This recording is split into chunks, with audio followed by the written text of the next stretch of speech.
Bilang mga tao, wala tayong ginagawa kundi magplano kung ano ang gagawin sa isang araw, kung ano ang susuotin, kung saan pupunta. Pero hindi ka ba nagtataka? Napupunta tayo madalas sa mga bagay, sitwasyon o lugar na wala sa ating plano. At sabi nga sa Romans chapter 8 verse 28, "And we know that in all the things God works for the good of those who love Him, who have been called according to His purpose."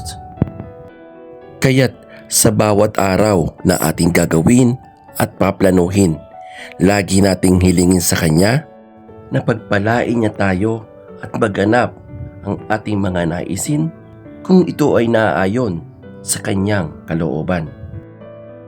Ako si Rio at ito ang Blagalag.